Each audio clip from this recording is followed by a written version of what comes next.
മരമോ അത് ഈശോതൻ ചിത്രങ്ങളും പൊന്നീശോതൻ ചിത്രങ്ങളും.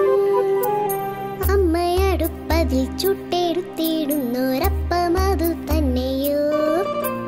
പള്ളിയിലപ്പത്തിനിത്ര ചെറുപ്പമോ ഇന്നു ഞാൻ ചോദിച്ചല്ലോ. ഉന്നതനാം ദൈവം കുഞ്ഞായി വന്നെന്നും അപ്പമായി മാറിയെന്നും കുഞ്ഞിലെ ഞാൻ അറിഞ്ഞു, എന്നമ്മ പറഞ്ഞു തന്നു. നീലക്കുറിഞ്ഞിക്ക് നീല നിറം മിന്നിതെങ്ങനെ കിട്ടിയമ്മേ? നീലമയിലിന്റെ പിലിയിതെന്റെ നീല നിറമയമ്മേ? മനമിതെന്റെ മാറി നിറത്തെ കാണിച്ചിടുന്നതമ്മേ? മഴവില്ലിനു പിന്നിൽ ഞാൻ എഴുതിറങ്ങളെ കണ്ടിതു തീർച്ചയമ്മേ. മഴവില്ലിനു പിന്നിൽ ഞാൻ എഴുതിറങ്ങളെ കണ്ടിതു തീർച്ചയമ്മേ.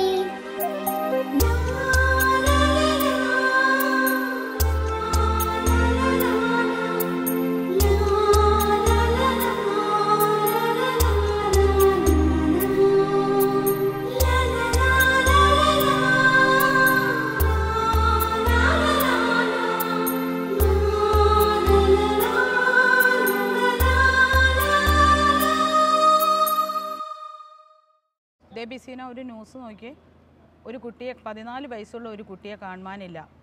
അതിൻ്റെ അമ്മ കൊടുത്തേക്കുന്ന കേട്ടോ. എന്നെ എല്ലാവരും കമ്മിറ്റിക്ക് കൂടുന്നതിന് വരെ എല്ലാവരും പത്രം വായിച്ചുകൊണ്ടിരിക്കണം. ചേച്ചി ഇന്ന് ഈ പത്രത്തിലൊരു ന്യൂസ് ഉണ്ട്, ഒരമ്മ കൊടുത്തേക്കുന്ന 14 വയസ്സുള്ള ഒരു ആൺകുട്ടിയെ കാണുവാനില്ല. കുറച്ച് ദിവസം ആയതാ കാണാതായിട്ട്. തിരിച്ചു വന്നിട്ടില്ല. കണ്ടു കിട്ടുന്നവർ ഒരു ഫോൺ നമ്പർ കൊടുത്തിട്ടുണ്ട്, അതിൽ അറിയിക്കണമെന്ന് പറഞ്ഞുകൊണ്ട്. ആണോ പെണ്ണോ? ആൺകുട്ടിയാ. അല്ലേ, ഒരു കഷ്ടമല്ലേ. എൻ്റെ വീട്ടിലത്തെ കാര്യം ഒന്ന് ആലോചിച്ച് നോക്കിയല്ലേ. ഒരു കൊച്ചിനെ കാണാൻ ഇപ്പം ബാക്കി എത്ര 5-6 പിള്ളേരുണ്ടെങ്കിലും ഒരു കുഞ്ഞിനെ കാണാതെ പോയാലുള്ള കഷ്ടവും സങ്കടവും അമ്മയുടെ ഒരു ദുഃഖം അല്ലേ. എന്നെ ശരിക്കും പറഞ്ഞാലേ അമ്മ വിഷമിക്കുക, അമ്മ കാത്തിരിക്കുന്നു, തിരിച്ചു വരിക എന്നൊക്കെ പറഞ്ഞ് അടിക്കുറിപ്പ് എഴുതിയിട്ടാലും ഈ കൊച്ചു കാണുന്നുണ്ടോ എന്നൊന്നും അറിയാൻ പാടില്ല. ആ കൊച്ച് തിരിച്ചു വന്നു കഴിയുമ്പോൾ ഉള്ള സന്തോഷം എന്നായിരിക്കും അല്ലേ. എന്നെ ഭയങ്കര സന്തോഷമായിരിക്കും ആ കുടുംബത്തിലേക്ക് ആ കുഞ്ഞിനെ കാണാതെ പോയി കണ്ട്. ഇപ്പം ആ അമ്മയുടെ മനസ്സിൽ എന്തായിരിക്കും, കുഞ്ഞ് മരിച്ചു പോയോ, അതെ വല്ല അപകടം പറ്റിയോ, വല്ലൊരു പിടിച്ചോണ്ട് പോയോ. പെങ്കൊച്ചാണെങ്കിൽ കുറച്ചുകൂടെ നമ്മൾ പേടിക്കണം. ഇതിപ്പോൾ ആൺകൊച്ചിനെ ഇപ്പം ആൺപിള്ളേർ പോയാലും പേടിക്കണം. അതിനെയും ചൂഷണം ചെയ്യാനാണ് ഇന്നത്തെ ലോകമുള്ളത് അല്ലേ. ശരിക്കും എൻ്റെ ഈശോയെ ഒന്ന് വേഗം തിരിച്ചു വന്നാൽ മതിയായിരുന്നു അല്ലേ. ഒരു സങ്കട വാർത്തയായിപ്പോയി അല്ലേ, ഒരു സങ്കടമായിപ്പോയി. ഏതായാലും നമുക്ക് കമ്മിറ്റി കൂടണ്ടേ, നമ്മുടെ കാര്യങ്ങളൊക്കെ ഒന്ന് ചർച്ച ചെയ്യണം. ആനിവേഴ്സറി വരുന്നു, അതിനെക്കുറിച്ചുള്ള ആലോചനയെല്ലാം നമുക്ക് നടത്തണം. ശരിക്കും ഞാനോർക്കാം ഈ കൊച്ചിനി ആ വീട്ടിലേക്ക് വരുവാണെങ്കിലത്തെ ആ ആനന്ദം അല്ലേ, ഇപ്പോൾ പറഞ്ഞറിയിക്കാൻ പറ്റില്ല. ശരിക്കും പറഞ്ഞാൽ നമ്മുടെ ഈശോയും ഇങ്ങനെയല്ലേ. ശരിക്കും ഒന്ന് ആലോചിച്ച് നോക്കിയാൽ അല്ലേ, കർത്താവിൻ്റെ ഇരിക്കേന്ന് നമ്മൾ അകന്നു പോയി കഴിയുമ്പോൾ നമുക്ക് പിന്നെ ആ ഈശോ നമ്മളെ വേണ്ടി കാത്തിരിക്കുമല്ലേ തിരിച്ചു വരാനായിട്ട്. നമ്മൾ ഈ ലോകത്തിൻ്റെ പിന്നാലെ നമ്മൾ പായുമ്പോൾ ശരിക്കും ഈ അമ്മ കുഞ്ഞിനെ കാണാതെ കാത്തിരുന്ന് വിഷമിക്കുന്നത് പോലെ ഈശോയും നമ്മളെ കാത്തിരിക്കുക. അതല്ലേ വചനത്തിൽ നമ്മൾ വായിക്കുന്നില്ലേ, ഏറ്റവും കൂടുതൽ സ്വർഗം സന്തോഷിക്കുന്ന ഒരു കാര്യം പറഞ്ഞിട്ടില്ലേ, ഒരു പാപിയുടെ മാനസാന്തരം. അപ്പോൾ അതാണ് ഏറ്റവും ആ തിരിച്ചുവരവ് അല്ലേ, ആ ഈശോയിലേക്ക് ആ സ്വർഗത്തിലേക്ക് തിരിച്ചു വരുന്ന ആ ദൈവാനുഭവം ഉണ്ടാകുമ്പോൾ അതാണ് ഏറ്റവും കൂടുതൽ സ്വർഗം സന്തോഷിക്കുന്നതെന്ന് പറയുന്നത്. അപ്പോൾ ഇപ്പോൾ ആ വീട്ടിലേക്ക് ആ കുഞ്ഞ് കയറി വരുവാണെങ്കിലത്തെ എന്നാ സന്തോഷം, അതിൽ കൂടി ഒരു സന്തോഷം അവരുടെ ജീവിതത്തിൽ ഇനി അനുഭവിക്കാനില്ല. അത്ര ആനന്ദമാണ്. ശരിക്കും ഞാൻ ഓർക്കുക കേട്ടോ, നമ്മുടെയൊക്കെ ഈ ജീവിതത്തിൽ നമ്മളൊരു തിരിഞ്ഞുനോട്ടവും ഒരു തിരിച്ചുവരവും ആവശ്യമാണ്. കാരണം നമ്മൾ പലപ്പോഴും ഈശോയിൽ നിന്ന് അകന്നു പോകുന്നുണ്ടാകാം, നമ്മൾ തന്നെ ചിലപ്പം നമ്മൾ അറിയല. അപ്പം അങ്ങനെ തിരിച്ചു ശരിക്കും നമ്മൾ വായിക്കുന്നില്ല, വിശുദ്ധ ഗ്രന്ഥത്തിൽ സുവിശേഷത്തിൽ നമ്മൾ വായിക്കുന്നുണ്ട് ധൂർത്തപുത്രൻ്റെ ഉപമ. അപ്പോൾ അതിൽ പറഞ്ഞിട്ടുണ്ട്, ധൂർത്തപുത്രൻ പിതാവിൽ നിന്ന് അകന്നുപോയി സ്വന്തം ഇഷ്ടം അനുസരിച്ച് ജീവിച്ച് അടിച്ചു പൊളിച്ച് സന്തോഷിച്ച് ജീവിച്ചു. എന്നിട്ട് തിരിച്ചു വരുന്നുണ്ട്. എന്തുകൊണ്ടാണ് തിരിച്ചു വന്നേ? അവിടെ പോലും കിട്ടാത്ത ദാരിദ്ര്യം ഉണ്ടായതുകൊണ്ട് ആ എല്ലാം നഷ്ടപ്പെട്ട് അവിടെ പോലും കിട്ടാത്ത ഒരു ദാരിദ്ര്യത്തിലേക്ക് വന്നു അല്ലേ? അന്നേരം സുബോധം ഉണ്ടായി. പക്ഷെ എനിക്ക് തോന്നുവാണ് അങ്ങനെ ദാരിദ്ര്യം വരുമ്പോൾ സുബോധം ഉണ്ടാകുവാണെങ്കിലേ ഈ ലോകത്തിൽ ഏറ്റവും കൂടുതൽ ദരിദ്ര രാജ്യമൊക്കെ ഇപ്പോൾ ആദ്യമേ തന്നെ സുവിശേഷം വിശ്വസിക്കുന്നത് ഇല്ലേ?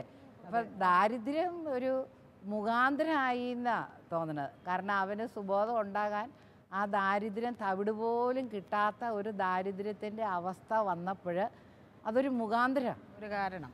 ശരിക്കും പറഞ്ഞാൽ അവിടെ ആ ദൂർദപുത്രൻ്റെ ഉപമ നമ്മൾ വായിക്കുമ്പോൾ അവൻ ആ അവസ്ഥയിൽ വന്നപ്പം അവൻ്റെ വീടിനെക്കുറിച്ച് അവൻ ചിന്തിച്ചു. പെട്ടെന്ന് അവന് തോന്നി. അപ്പം അവൻ്റെ ഉള്ളിൽ ആ വീടിനെക്കുറിച്ചുള്ള ഒരു മുൻ ആസ്വാദനം, ഒരു നന്മയുടെ അല്ലെ ഒരു സന്തോഷത്തിൻ്റെ ഒരു അനുഭവം അവൻ്റെ ഉള്ളിലുണ്ടായിരുന്നു. ആ അപ്പൻ്റെ സ്നേഹവും. അപ്പം അതാണ് അവൻ അതിനകത്ത് പറയുന്നുണ്ട്, എൻ്റെ പിതാവിൻ്റെ എത്രയോ ദാസന്മാർ സുഭിക്ഷമായി ഭക്ഷണം കഴിക്കുന്നു, ഞാനോ ഇവിടെ വിശന്നു മരിക്കുന്നു. അപ്പോൾ അവൻ്റെ വീടിനെക്കുറിച്ച് അവനൊന്നങ്ങ് ചിന്തിച്ചു അല്ലേ? അപ്പോൾ അവൻ ആ ഓർമ്മ വന്നു. അവിടെ സുഭിക്ഷതയാണ്, സന്തോഷമാണ്, സമൃദ്ധിയാണ്, അവിടെ ദാരിദ്ര്യം ഇല്ല. പിന്നെ അവൻ ഓർക്കുന്നുണ്ട്, ഞാൻ എഴുന്നേറ്റ് എൻ്റെ പിതാവിൻ്റെ അടുത്തേക്ക് പോകും, ഞാൻ അവനോട് പറയും, പിതാവേ, സ്വർഗത്തിനെതിരായി നിൻ്റെ മുമ്പിലും ഞാൻ പാപം ചെയ്തു, നിൻ്റെ പുത്രൻ എന്ന് വിളിക്കപ്പെടാൻ ഞാൻ ഇനി യോഗ്യനല്ല, നിൻ്റെ ദാസരിൽ ഒരുവനായി എന്നെ സ്വീകരിക്കണമേ. അപ്പോൾ അവൻ ഓർക്കുവാണ് അവൻ്റെ പിതാവിൻ്റെ അടുത്തേക്ക് ചെല്ലും എന്ന് ഓർക്കുമ്പം ഒരു ക്രൂരനായ പിതാവിൻ്റെ ചിത്രമാണ് അവൻ്റെ മനസ്സിലുള്ളതെങ്കിൽ, അല്ലെ അങ്ങ് ചെന്ന് കയറുന്നതേ കഴുത്തിൽ പിടിച്ച് ഞെക്കി നല്ല തൊഴിയൊക്കെ കൊടുത്ത് ഇടിക്കുന്ന ഒരു സ്വഭാവക്കാരനായിരുന്നു ഇവൻ്റെ അപ്പനെങ്കിൽ അവൻ തിരിച്ചു വരാൻ ഭയപ്പെടും. വീട്ടിലേക്ക് കയറാനോ പിതാവിൻ്റെ അരികിലേക്ക് വരാനോ ഇഷ്ടപ്പെടില്ല. അപ്പോൾ ശരിക്കും പറഞ്ഞാൽ അവൻ്റെ ഉള്ളിൽ അവൻ്റെ കുടുംബത്തിൽ പിതാവിൻ്റെ സ്നേഹം അവൻ അനുഭവിച്ചിട്ടുണ്ട്. അപ്പോൾ അവൻ്റെ ഉള്ളിലുള്ള ആ സ്നേഹം ഈ ദാരിദ്ര്യത്തിൻ്റെ അവസ്ഥയിലേക്ക് വന്നപ്പോൾ അവൻ്റെ ഉള്ളിലുണ്ടായിരുന്നതൊന്നും അങ്ങോട്ട് ജ്വലിച്ചു. അപ്പനെ ഓർത്തു, അപ്പൻ്റെ സ്നേഹം ഓർത്തു, ആ കുടുംബത്തിൻ്റെ സന്തോഷവും സമൃദ്ധിയും ഓർത്തു.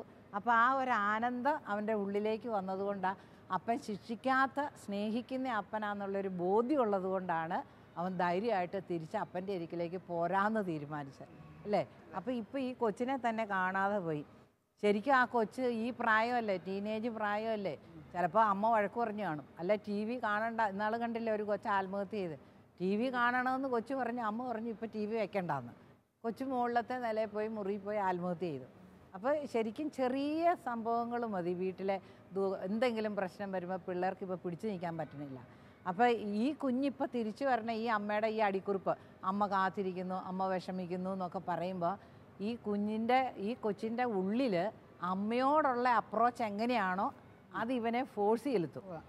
കാരണം എൻ്റെ അമ്മ സങ്കടപ്പെടും, എൻ്റെ അമ്മ കരയില്ലേ, നമ്മുടെ പിള്ളേരൊക്കെ അങ്ങനെയല്ലേ, ആ അമ്മയുടെ സ്നേഹം അനുഭവിച്ചിട്ടുണ്ട്, ഉള്ളിലിരുന്ന് അവനെ അങ്ങോട്ട് നിർബന്ധിക്കും. അയ്യോ എൻ്റെ അമ്മ സങ്കടപ്പെടുക, ഞാൻ ഓടി തിരിച്ചു വരണം എന്നുള്ള. അപ്പോൾ അവരെ ആരും പിടിച്ച് കെട്ടിയൊന്നും കിട്ടിയിട്ടില്ല, എങ്ങനെയെങ്കിലും അവൻ ഓടി വരും അല്ലേ? അപ്പോൾ ഇതേപോലെ ഒരു അവസ്ഥ നമ്മുടെ ജീവിതത്തിലും ഉണ്ട്. നമ്മൾ ഈശോയിൽ നിന്ന് അകന്നു പോയി. ഇപ്പം ശരിക്കും പറഞ്ഞ ഒരു കുഞ്ഞു വാവേനെ ഈ പിള്ളേരെ പിടുത്തക്കാരുണ്ടല്ലോ, ഇപ്പം പിള്ളേരെ എടുത്തോണ്ട് പോകുമല്ലോ, ഉറങ്ങിക്കിടക്കണ അമ്മയുടെ ഇരിക്കുന്ന ഉറങ്ങിക്കിടക്കണ കൊച്ചിനെ എടുത്തോണ്ട് പോകും. അപ്പോൾ ഇതുപോലെ ഒരു കൊച്ചിനെ അങ്ങ് എടുത്തോണ്ട് പോയി എന്ന് വിചാരിക്കാം. ഈ പിള്ളേരെ പിടുത്തക്കാർ എടുത്തോണ്ട് പോയി എന്ന് അറിഞ്ഞു. എന്നിട്ട് അവരൊരു ഡിമാൻഡ് ചെയ്യുക, ഒരു 10 ലക്ഷം രൂപ അല്ലെ 20 ലക്ഷം രൂപ വേണം ഈ കൊച്ചിനെ തന്നേക്കാന്ന് പറഞ്ഞാൽ എന്തെല്ലാം കഷ്ടപ്പാട് സഹിച്ചാണേലും ഈ അമ്മയും അപ്പനും കൂടെ അത് ഉണ്ടാക്കി കൊടുക്കും ഇല്ലേ? കാരണം അവർക്ക് പണമല്ല അന്നേരം, ആ കുഞ്ഞിനെയാണ് ഒരു മോചനമായിട്ട് അവരാവശ്യപ്പെടുന്നത് എങ്ങനെയെങ്കിലും ഉണ്ടാക്കി കൊച്ചിനെ രക്ഷിക്കാൻ നോക്കും അല്ലേ? ഇതുപോലെയൊക്കെയാണ് ശരിക്കും പറഞ്ഞാൽ നമ്മുടെ ഈശോ നമുക്ക് വേണ്ടി ചെയ്തത് എങ്ങനെയാണ്. ഈശോയുടെ മക്കളാണ് നമ്മളെല്ലാവരും. എന്നിട്ട് നമ്മൾ വഴിതെറ്റി പോകും അല്ലേ? നമ്മളെ പിടിച്ചോണ്ട് പോവുക. നമ്മളെ പിടിച്ചോണ്ട് തർമ്മക്കാരൊന്നും അല്ല, ആരാ പിടിച്ചോണ്ട് സാത്താൻ നമ്മളെ പിടിച്ചോണ്ട് പോയി അവൻ്റെ കസ്റ്റഡിയിൽ ബന്ധിച്ചിരിക്കുക. അപ്പോൾ പാപം ചെയ്യുന്നതും പാപത്തിൻ്റെ അടിമയാണ്. അപ്പോൾ സാത്താൻ്റെ പ്രവൃത്തി ചെയ്യുമ്പോൾ നമ്മൾ സാത്താൻ്റെ അടിമത്തത്തിൽ കിടക്കുക. അപ്പോൾ ഈ സാത്താൻ്റെ അടിമത്തത്തിൽ കിടക്കുന്ന നമ്മളെ രക്ഷിക്കാൻ വേണ്ടി യേശുക്രിസ്തു സ്വർഗത്തിൽ നിന്ന് ഇറങ്ങി വന്ന് സ്വന്തം ജീവൻ കൊടുക്കുക. അപ്പോൾ യേശുക്രിസ്തു മോചനദ്രവ്യമായി മാറി. ആർക്ക് വേണ്ടിയിട്ടാണ്? നമുക്ക് വേണ്ടിയിട്ട് സാത്താൻ്റെ അടിമത്തത്തിൽ നിന്ന് നമ്മളെ തിരിച്ചു പിടിക്കണമെങ്കിൽ ഈശോ ബലിദാനം, ജീവൻ ബലിദാനം ചെയ്യുക. അപ്പോൾ അവിടുന്ന് നമ്മളെ നേടിയെടുത്തതാണ്. അപ്പോൾ ഈശോയുടെ സ്വന്തം. ഇപ്പം നമ്മൾ എങ്ങനെയാണ്? യേശുവിൻ്റെ സ്വന്തം. ഈശോയുടെ സ്വന്തമാണ്. അപ്പോൾ ഈശോയുടെ സ്വന്തമായിട്ട് നമ്മൾ ഇനി ഈ ഈശോയുടെ ഒത്തുള്ള സന്തോഷവും സമാധാനമായിട്ടാണ് ചെയ്യുക. അപ്പോൾ എല്ലാ മനുഷ്യൻ്റെയും ജീവിതത്തിലൊരു തിരിച്ചുവരവ് വേണം, ഒരു തിരിച്ചു വരവ്. ഇപ്പോൾ ഈ വിശുദ്ധ ഗ്രന്ഥം നമ്മളെടുത്ത് വായിക്കുവാണെങ്കിൽ ഒത്തിരി പേര് തിരിച്ചു വരുന്നതായിട്ട് നമ്മൾ കാണുന്നുണ്ട് അല്ലേ? പത്രോസ്ലീഹ നമ്മുടെ സഭയുടെ ആദ്യത്തെ മാർപ്പാപ്പ ആദ്യം തന്നെ ഈശോയെ തള്ളിക്കളഞ്ഞില്ലേ? അതെ, തള്ളി പറഞ്ഞതാ. കോഴി കൂവുന്നതിന് മുമ്പ് 3 പ്രാവശ്യം തള്ളിക്കളഞ്ഞു. പക്ഷേ പത്രോസ്ലീഹ എന്നിട്ട് മനം നൊന്ത് കരഞ്ഞു എന്നാണ് നമ്മൾ വായിക്കുന്നത്.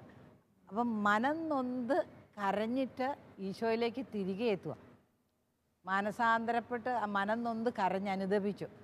എന്നാൽ യൂദാസും കരഞ്ഞു, യൂദാസും പശ്ചാത്തപിച്ചു എന്നാണ് മത്തായിയുടെ സുവിശേഷം നമ്മൾ 27-ാം അധ്യായം വായിക്കുമ്പോൾ അതിൽ നമ്മൾ എഴുതിയിട്ടുണ്ട്. അതായത് അവനെ ഒറ്റിക്കൊടുത്ത യൂദാസ് അവൻ ശിക്ഷയ്ക്ക് വിധിക്കപ്പെട്ടു എന്നറിഞ്ഞപ്പോൾ പശ്ചാത്തപിച്ച ആ 30 വെള്ളി നാണയങ്ങൾ പ്രധാന പുരോഹിതന്മാരെയും പ്രമാണിമാരെയും ഏൽപ്പിച്ചുകൊണ്ട് പറഞ്ഞു. അപ്പോൾ ഈ 30 വെള്ളിക്കാശിന് ഒറ്റിക്കൊടുത്തു, ഈശോയെ ശിക്ഷിച്ചു എന്നറിഞ്ഞപ്പം സങ്കടം വന്നു. എന്നിട്ട് പുള്ളിക്കാരന് യൂദാസ് എന്നാ ചെയ്തേ? യൂദാസ് അവരിലേക്ക് തിരികെ പോയി. ഈ പ്രമാണിമാരുടെ അരിക്കിലേക്കും പുരോഹിതന്മാരുടെ അരിക്കിലേക്കുമാണ് തിരികെ പോയത്. ആ പണം അവിടെ കൊടുത്തു, എന്നിട്ട് പോയി. അപ്പോൾ അവിടെ വെച്ച് ഇവനെ കുറ്റപ്പെടുത്തി, യൂദാസിനെ. നിഷ്കളങ്ക രക്തത്തെ ഒറ്റിക്കൊടുത്ത ഞാൻ പാപം ചെയ്തിരിക്കുന്നു. അവർ അവനോട് പറഞ്ഞു, അതിന് ഞങ്ങൾക്കെന്ത്? അത് നിൻ്റെ കാര്യമാണ്. വെള്ളി നാണയങ്ങൾ ദേവാലയത്തിലേക്ക് വലിച്ചെറിഞ്ഞിട്ട് അവൻ പോയി കെട്ടിഞ്ഞാന്നു ചത്തു. അപ്പോൾ യൂദാസ് ഈശോയിലേക്കല്ല തിരിച്ചു വന്നത്. ഈ പശ്ചാത്താപം ഉണ്ടായി, പക്ഷെ തിരിച്ചു പോയത് എങ്ങോട്ടാ?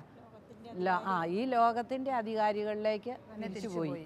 അവൻ്റെ ആത്മാവ് നഷ്ടപ്പെടുത്താൻ കെട്ടിഞ്ഞാഞ്ഞ് ചത്തു എന്ന് പറഞ്ഞത്. പക്ഷെ പത്രോസ്ലീഹ ഈശോയെ തള്ളി പറഞ്ഞതിൻ്റെ പേരിൽ വേദനിച്ച് മനം നൊന്ത് പൊട്ടിക്കര. ഇവിടെ എഴുതുന്നുണ്ട്, യേശു പറഞ്ഞ വാക്കുകൾ അപ്പോൾ പത്രോസ് ഓർമ്മിച്ചു. അവൻ പുറത്തുപോയി ഹൃദയം നൊന്ത് കരഞ്ഞു. ഹൃദയം നൊന്ത് കരഞ്ഞിട്ട് ഈശോയുടെ ആ ശിഷ്യന്മാരുടെ കൂട്ടായ്മയിലേക്കാണ് തിരിച്ചു വരുന്നത്. അപ്പം ഈശോയിലേക്ക് തിരിച്ചു വരുമ്പോൾ നമ്മുടെ ജീവൻ നഷ്ടമാകുന്നില്ല, നമുക്ക് നിത്യജീവനിലേക്ക് നമ്മൾ പ്രവേശിക്കുക.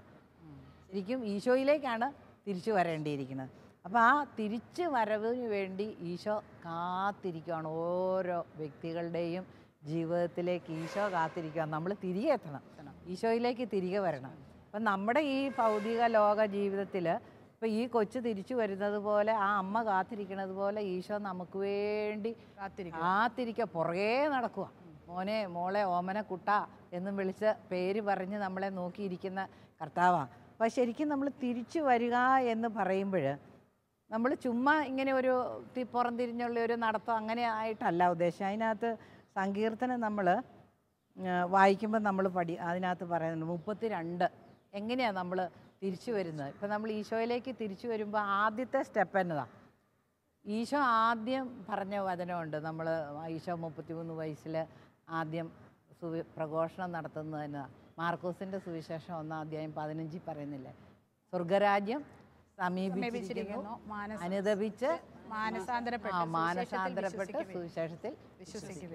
അപ്പോൾ എന്ത് ചെയ്യണം? മാനസാന്തരപ്പെടണം. സ്നാപയോഗനം വിളിച്ചു പറഞ്ഞതിന് ആദ്യം മാനസാന്തരപ്പെടുവേൻ, അതാണ്. അപ്പോൾ ആദ്യം നമ്മൾ ചെയ്യേണ്ട മാനസാന്തരപ്പെട്ടു, ആ പാപങ്ങളെ ഏറ്റുപറയുക. അപ്പം മാനസാന്തരം ഉണ്ടാവുക. അതുവരെ ജീവിച്ചു വന്ന വഴികളെ ഓർത്ത് നമ്മൾ അത് പിന്തിരിഞ്ഞ് കളയുക. അത് മാറ്റിക്കളഞ്ഞൊരു പുതിയ വഴിയിലേക്ക് ഒരു മനം തിരിഞ്ഞ് നമ്മുടെ പെരുമാറ്റത്തിലും ജീവിതത്തിലൊക്കെ ഒരു പുതിയ മാർഗം നമ്മൾ സ്വീകരിക്കുക, ഈശോയുടെ മാർഗം സ്വീകരിക്കുക. അപ്പോൾ ചുമ്മാ അങ്ങ് മാനസാന്തരപ്പെട്ടു എന്ന് പറഞ്ഞാൽ പോരാ, നമ്മുടെ ജീവിതം ടോട്ടലി ചേഞ്ച്ഡാവും നമ്മൾ അങ്ങനെ ഒരു. അപ്പോൾ അതിന് നമ്മൾ ആദ്യം ചെയ്യുന്നതാണ് നമ്മൾ മാനസാന്തരപ്പെടാൻ നമ്മുടെ പാപങ്ങൾ ഏറ്റുപറയുക. നമ്മൾ കുമ്പസാരത്തിലൂടെ ശരിക്കും കത്തോലിക്ക സഭയിൽ കുമ്പസാരം എന്ന ആ സാദൃശ്യം നമുക്ക് കൂദാശ എത്രയോ അനുഗ്രഹമാണ് നമുക്കത് തന്നിരിക്കുന്നത്. ഇതിവിടെ ആ 32-ാം സങ്കീർത്തനം വായിക്കുമ്പോൾ അതിവിടെ പറയുന്നുണ്ട്, കർത്താവ് കുറ്റം ചുമത്താത്തവനും ഹൃദയത്തിൽ വഞ്ചനയില്ലാത്തവനും ഭാഗ്യവാൻ. ഞാൻ പാപങ്ങൾ ഏറ്റു പറയാതിരുന്നപ്പോൾ ദിവസം മുഴുവൻ കരഞ്ഞ് എൻ്റെ ശരീരം ക്ഷയിച്ചു പോയി. രാവും പകലും അങ്ങയുടെ കരം എൻ്റെ മേൽ പതിച്ചിരുന്നു. വേനൽക്കാലത്തെ ചൂടുകൊണ്ടെന്ന പോലെ എൻ്റെ ശക്തി വരണ്ടുപോയി. എൻ്റെ പാപം അവിടുത്തോട് ഞാൻ ഏറ്റുപറഞ്ഞു. എൻ്റെ അകൃത്യം ഞാൻ മറച്ചു വെച്ചില്ല. എൻ്റെ അതിക്രമങ്ങൾ കർത്താവിനോട് ഞാൻ ഏറ്റുപറയും എന്ന് ഞാൻ പറഞ്ഞു. അപ്പോൾ എൻ്റെ പാപം അവിടുന്ന് ക്ഷമിച്ചു. ആകയാൽ ദൈവഭക്തർ ആപത്തിൽ അവിടുത്തോട് പ്രാർത്ഥിക്കട്ടെ. ശരിക്കും പറഞ്ഞാൽ നമ്മൾ ഈ പാപം ഈശോയിൽ നിന്ന് അകന്നുപോയി സാത്താൻ്റെ അടിമത്തത്തിലായി പാപപ്രവൃത്തികൾ ചെയ്ത് ജീവിക്കുമ്പോൾ അവിടുന്ന് ആ ഈശോയുടെ സ്നേഹത്തെക്കുറിച്ച് അറിഞ്ഞ് നമ്മൾ തിരിച്ചു വരിക. തിരിച്ചു വരുമ്പം ഫസ്റ്റ് സ്റ്റെപ്പ് എന്ന് പറയുന്നത് നമ്മുടെ പാപങ്ങൾ ഏറ്റു പറയുക. അതാ 1 യോഹന്നാൻ 1-ാം അധ്യായം 7, 8, 9, 10 നമ്മൾ വായിക്കുമ്പോൾ അതിലുണ്ട്. യേശുവിൻ്റെ രക്തമാണ് നമ്മുടെ പാപങ്ങളെല്ലാം കഴുകിക്കളയണത്. അപ്പം നിൻ്റെ പാപങ്ങൾ നീ ഏറ്റു പറയുന്നെങ്കിൽ അവൻ വിശ്വസ്തനും നീതിമാനുമാകയാൽ നിൻ്റെ പാപങ്ങളെല്ലാം ക്ഷമിച്ച് സകല അനീതിയിൽ നിന്ന് മോചിപ്പിക്കുമെന്നാണ് പറഞ്ഞിരിക്കുന്നത്. അപ്പോൾ ഒരു ഏറ്റുപറച്ചിലാണ്. ഇവിടെ ഏറ്റു പറയാതിരുന്നപ്പോൾ അനുഭവിക്കുന്ന വേദനയെക്കുറിച്ചാണ് പറയുന്നത്. എൻ്റെ പാപം അവിടുത്തോട് ഞാൻ ഏറ്റു പറഞ്ഞു, അകൃത്യം ഞാൻ മറച്ച് വെച്ചില്ല. പക്ഷേ പറയാതെ ഇരുന്നപ്പോൾ, ഞാൻ പാപങ്ങൾ ഏറ്റു പറയാതെ ഇരുന്നപ്പോൾ ദിവസം മുഴുവൻ കരഞ്ഞ് എൻ്റെ ശരീരം ക്ഷയിച്ചു പോയി. രാവും പകലും അങ്ങയുടെ കരം എൻ്റെ മേൽ പതിച്ചിരുന്നു. വേനൽക്കാലത്തെ ചൂടുകൊണ്ടെന്ന പോലെ എൻ്റെ ശരീരം വരണ്ടുപോയി. അത്രമാത്രം നമ്മൾ വേദന അനുഭവിക്കുന്ന അവസ്ഥയാണ് പാപം പേറി നടക്കുന്ന അവസ്ഥ. അപ്പം നമുക്കൊരു യേശുവിലേക്ക് തിരിയണമെന്നൊരാഗ്രഹം വന്നു കഴിയുമ്പോൾ ഈ പാപത്തിൻ്റെ പാണ്ടക്കെട്ട് നമുക്കങ്ങ് ഇറക്കി വെക്കണം. അതൊരു വലിയ ആശ്വാസം നമുക്കല്ലേ. ശരിക്കും പറഞ്ഞാൽ കുമ്പസാരക്കൂട്ടിൽ ചെന്ന് കഴിഞ്ഞ് നമ്മളൊന്ന് എല്ലാം ഒന്ന് ഏറ്റു പറഞ്ഞു കഴിയുമ്പോൾ ആ കുമ്പസാരക്കൂടിയിൽ നിന്ന് നിവരണേന് മുമ്പ് നമുക്കൊരാശ്വാസമായി അല്ലേ, ഒരു സമാധാനം നമ്മുടെ ഹൃദയത്തിലേക്ക് കിട്ടുക. അപ്പോൾ ഇവിടെ സങ്കീർത്തകൻ പറയുകയാണ്, ഞാൻ പാപം ഏറ്റു പറയാതെ ഇരുന്നപ്പോൾ ഞാൻ അനുഭവിക്കുന്ന ആ വേദന, അത് ഏറ്റു പറഞ്ഞപ്പോൾ എനിക്ക് കിട്ടിയ ആശ്വാസം. അപ്പോൾ ആ വ്യക്തിയും ആശ്വസിക്കപ്പെടുന്നുണ്ട്, അതുപോലെ ഈശോ സ്വർഗം സന്തോഷിക്കുന്നു. ഒരു പാപി മാനസാന്തരപ്പെട്ട് തിരികെ യേശുവിലേക്ക് കടന്നു വരുമ്പോൾ ആ സ്വർഗം സന്തോഷിക്കുക.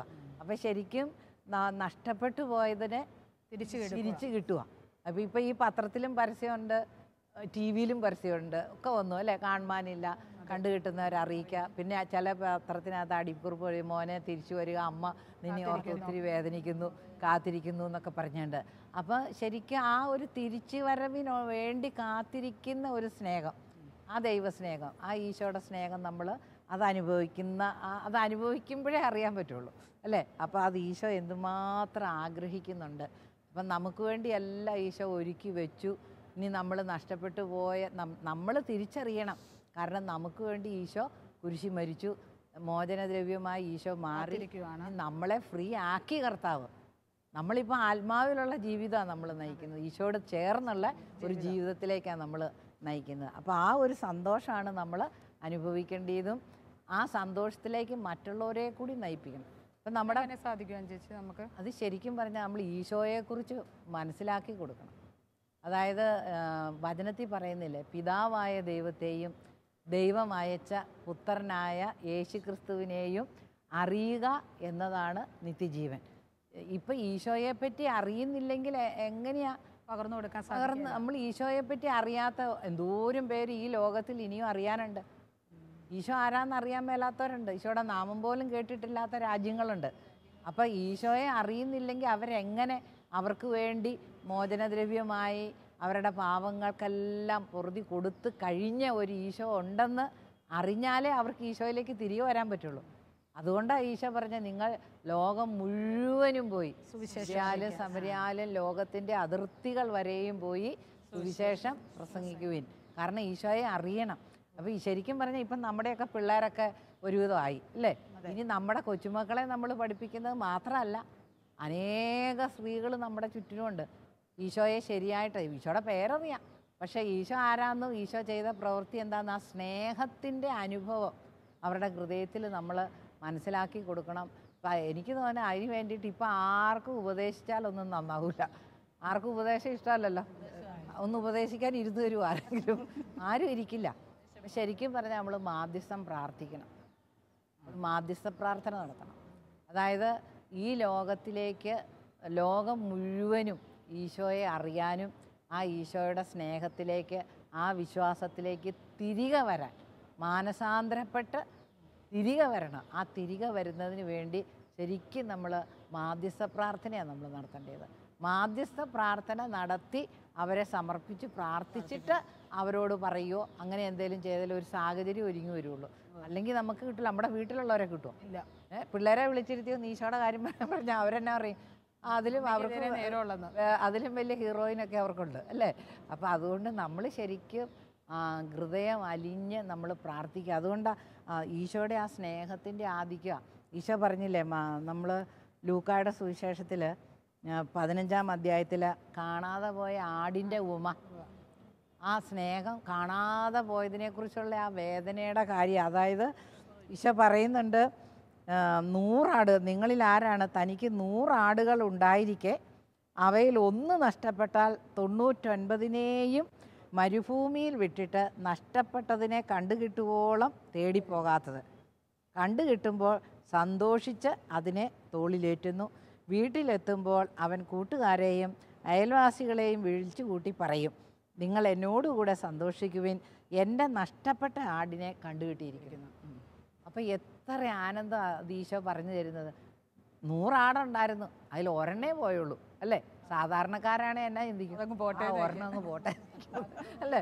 നമ്മളൊക്കെ എളുപ്പ വഴി ക്രിയ ചെയ്യുന്നവരല്ലേ. ഒരെണ്ണം പോയെങ്കിൽ അങ്ങ് പോട്ടെ എന്ന് വയ്ക്കും, ബാക്കി 99 ഉണ്ടല്ലോ എന്ന് ഓർക്കും. പക്ഷേ വിട്ടിട്ട് ഈ 99നെ അവിടെ വിട്ടു. അതിനെക്കുറിച്ചേക്കാൾ കൂടുതൽ നഷ്ടപ്പെട്ടതിനെ കുറിച്ച് അതിനെ തിരിച്ചു കൊണ്ടിരുന്നതിനും കണ്ടുകിട്ടുന്നതിനുമുള്ള വേദനയ്ക്കാണ് മുൻതൂക്കം കൊടുത്തത്.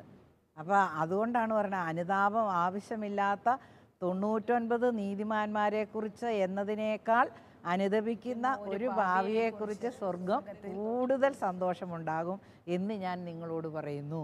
ഈശോ പറഞ്ഞു തരുന്ന കാര്യം അത്. അപ്പോൾ ഈ നഷ്ടപ്പെട്ടു പോയ ഒരെണ്ണം, ഇപ്പം ശരിക്കും എല്ലാ വീട്ടിലും 10 മക്കളുണ്ടെങ്കിൽ 10 ഒരുപോലെയല്ല. ചിലപ്പോൾ 9 എണ്ണം നല്ലതായിട്ടും ദൈവികമായ സ്നേഹത്തിൽ ഐക്യപ്പെട്ട് ജീവിക്കണമായിരിക്കും. ഒരെണ്ണമായിരിക്കും ചിലപ്പോൾ തലതെറിച്ച് പോയേക്കണം. അപ്പം ഇപ്പം കാണുന്ന പ്രവണത എന്താ, ഒന്ന് ബാക്കിയെങ്കിലും നല്ലതുണ്ടല്ലോ, ഈ ഒരെണ്ണത്തിനെ എത്ര നോക്കിയിട്ടും മെരുക്കാൻ നോക്കിയിട്ട് ശരിയാകണില്ല, എന്നാൽ അത് പോയ വഴിക്ക് പോട്ടെ എന്ന് വെച്ചിപ്പോൾ എല്ലാവരും അടങ്ങി ഒതുങ്ങിയിരിക്കുക. എന്നാന്ന് ചോദിച്ചാൽ പറ്റണില്ല, ഇതിനെ തിരിച്ചു കൊണ്ടുവരാൻ പറ്റണില്ല. പക്ഷേ ഈശോയുടെ സ്നേഹം അങ്ങനെയല്ല. ഈ നഷ്ടപ്പെട്ടതിനെ ഓർക്കണം. ആ സ്നേഹമാണ് മോനിക്ക പുണ്യവതി. മോനിക്ക പുണ്യവതിയുടെ മകൻ ആരാ? അഗസ്തീനോസ്. അതൊന്ന് മാനസാന്തരപ്പെട്ട് വരാൻ വേണ്ടിയിട്ട് എത്ര വർഷം കാത്തിരുന്നു? 30 വർഷം അല്ലേ. 30 വർഷം ഒരമ്മയുടെ, കേൾക്കുന്നുണ്ടോ, ഒരമ്മയുടെ കണ്ണുനീര് അല്ലേ. ഒരമ്മയുടെ കണ്ണുനീരും പ്രാർത്ഥനയും ഒരു മകനെ തിരിച്ചു കൊണ്ടുവരാൻ വേണ്ടി എത്രയാ 30 വർഷം കരഞ്ഞ് കാത്തിരുന്നു. അപ്പം ശരിക്കും ഈ ലോകത്തിൽ എത്ര ശതമാനം ഇപ്പം യേശുവിനെ അറിഞ്ഞിട്ടുണ്ട്? എത്രയോ ഭൂരിഭാഗം ജനങ്ങൾ ഈശോയെ അറിഞ്ഞിട്ടില്ല. ഒരു കുടുംബത്തിൽ തന്നെ എല്ലാവരും വേണ്ടുന്ന പോലെ ഈശോയെ അറിഞ്ഞിട്ടില്ല. അപ്പം നമ്മൾ സ്ത്രീകൾ ശരിക്കും പറഞ്ഞാൽ നമ്മളൊക്കെ ഇപ്പോൾ വല്യമ്മമാരായി അല്ലേ. ഇനി നമ്മൾ എന്തോരം കണ്ണുനീരൊഴുക്കണം, എന്തോരം ഹൃദയം അലിഞ്ഞ് കരഞ്ഞ് ഉപവാസമൊക്കെ എടുത്ത് നമ്മൾ ശരിക്കും പ്രാർത്ഥിക്കണം. ഈ ലോകത്തിൻ്റെ എല്ലാ മക്കളും ഈശോയിലേക്ക് തിരികെ എത്തണം. അപ്പോൾ ആ മോനിക്ക പുണ്യവതിയുടെ കണ്ണുനീരും പ്രാർത്ഥനയും പോലെ ഈ മക്കൾ തിരിച്ചു വരും, അത് ഉറപ്പ്. അപ്പോൾ അതിനു വേണ്ടി നമുക്ക് പ്രാർത്ഥിക്കണം. നമ്മളതിനാണല്ലോ മാതൃവേദിയാന്നൊക്കെ പറഞ്ഞുകൊണ്ടിരിക്കണേ അല്ലേ. അല്ലാണ്ട് മത്സരവും ആനിവേഴ്സറിയിലല്ല നടത്തിയാൽ പോരാ. അപ്പോൾ ശരിക്കും നമുക്ക് പ്രാർത്ഥനയും പ്രവർത്തനവും ഒന്നിച്ചു കൊണ്ടുപോകണം. നമ്മൾ ഒരുമിച്ച് ചേരുമ്പോൾ പ്രാർത്ഥിക്കണം, പക്ഷേ അനുതാപത്തിലേക്ക് അത് ആത്മാക്കളുടെ രക്ഷയ്ക്ക് വേണ്ടി നമ്മൾ മുൻതൂക്കം കൊടുത്ത് നമ്മുടെ സംഘടനകളുടെ എല്ലാം പ്രവർത്തനത്തെ ആ രീതിയിലേക്ക് നമുക്ക് നയിക്കണം. കാരണം ഈശോയിലേക്ക് ജനത്തെ കൊണ്ടുവരണം. അതിന് നമ്മളൊരു ഉപകരണമായിട്ട് മാറണം. ആ ഉപകരണം ആകാനാണ് നമ്മളെയൊക്കെ ഇവിടെ വിളിച്ചിരുത്തി ഇപ്പോൾ ഈ മാതൃവേദിയുടെ കമ്മിറ്റിയൊക്കെ. നമുക്ക് ആ സങ്കീർത്തനം 25 ഒന്ന് വായിക്കാം. ഏതായാലും നമ്മളെല്ലാ ആത്മാക്കളുടെയും രക്ഷയ്ക്ക് വേണ്ടിയിട്ടാണ്. 25 നമുക്കിങ്ങനെ വായിക്കാം. കർത്താവെ, അങ്ങയുടെ മാർഗങ്ങൾ എനിക്ക് മനസ്സിലാക്കി തരണമേ. അങ്ങയുടെ പാതകൾ എന്നെ പഠിപ്പിക്കണമേ. അങ്ങയുടെ സത്യത്തിലേക്ക് എന്നെ നയിക്കണമേ, എന്നെ പഠിപ്പിക്കണമേ. എന്തെന്നാൽ അങ്ങാണല്ലോ എന്നെ രക്ഷിക്കുന്ന ദൈവം. അങ്ങേക്ക് വേണ്ടി ദിവസം മുഴുവൻ ഞാൻ കാത്തിരിക്കുന്നു. കർത്താവെ, പണ്ട് മുതലേ അങ്ങ് ഞങ്ങളോട് കാണിച്ച അങ്ങയുടെ കാരുണ്യവും വിശ്വസ്തതയും അനുസ്മരിക്കണമേ. എൻ്റെ യൗവനത്തിലെ പാപങ്ങളും അതിക്രമങ്ങളും അങ്ങ് ഓർക്കരുതേ. കർത്താവെ, അങ്ങയുടെ അചഞ്ചല സ്നേഹത്തിന് അനുസൃതമായി കരുണാപൂർവം എന്നെ അനുസ്മരിക്കണമേ. ഈശോയോട് നമ്മുടെ പ്രാർത്ഥനയാണ്. അപ്പം നമ്മൾ സ്വയം പ്രാർത്ഥിക്കണം, മറ്റുള്ളവർക്ക് വേണ്ടി മാധ്യസ്ഥം വഹിച്ച് പ്രാർത്ഥിക്കണം. അവരെ അനുതാപത്തിലേക്ക് കൊണ്ടുവരാൻ തക്ക രീതിയിലുള്ള പ്രവർത്തനങ്ങൾ നമ്മുടെ ഈ മാതൃവേദിയിലൂടെ നമ്മൾ കാഴ്ചവെക്കണം. നമ്മുടെ ജീവിതമൊക്കെ ഇനി അതിനുവേണ്ടി അങ്ങ് ഒഴിഞ്ഞു വെക്കണം. അങ്ങനെ വേണം നമുക്ക്. അപ്പം നമ്മളും രക്ഷപ്പെടും, ബാക്കിയുള്ളവരും രക്ഷപ്പെടും. അതെ അതെ. അപ്പം ഈ കൊച്ചിനെ അതെ കർത്താവിനെ രുചിച്ചറിയുവിൻ. സങ്കീർത്തകൻ പറയുന്നില്ലേ, ദൈവത്തിൻ്റെ സ്നേഹം രുചിച്ചറിയുവിൻ. അതറിഞ്ഞാലേ നമുക്ക് മാധ്യസ്ഥം പ്രാർത്ഥിക്കാൻ പറ്റുള്ളൂ. മറ്റുള്ളവരെ മാനസാന്തരത്തിലേക്ക് കൊണ്ടുവരണമെന്നുള്ളൊരു ദാഹം. അതായത് ഈശോ പറയുന്നില്ലേ, വിശ്വസിക്കുന്നവൻ്റെ ഹൃദയത്തിൽ നിന്ന് വിശുദ്ധ ലിഖിതം പ്രഖ്യാപിക്കുന്നത് പോലെ ജീവജലത്തിൻ്റെ അരുവി ഒഴുകും. അങ്ങനെ നമ്മൾ ഓരോരുത്തരും ജീവജലത്തിൻ്റെ അരുവി ഒഴുകുന്ന ആളുകളായി മാറണം. ഇനി നമുക്ക് അടുത്ത കമ്മിറ്റിയുടെ കാര്യങ്ങളൊന്ന് ആലോചിക്കാം അല്ലേ. ആനിവേഴ്സറിക്ക് എന്നാക്കെ നടത്തണം, ആരെയൊക്കെ വിളിക്കണം അല്ലേ. ഈ കൊച്ചിന് വേണ്ടി നമുക്ക് പ്രാർത്ഥിക്കാം അല്ലേ, അത് എത്രയും പെട്ടെന്നൊന്ന് തിരിച്ചു വരാനായിട്ട്.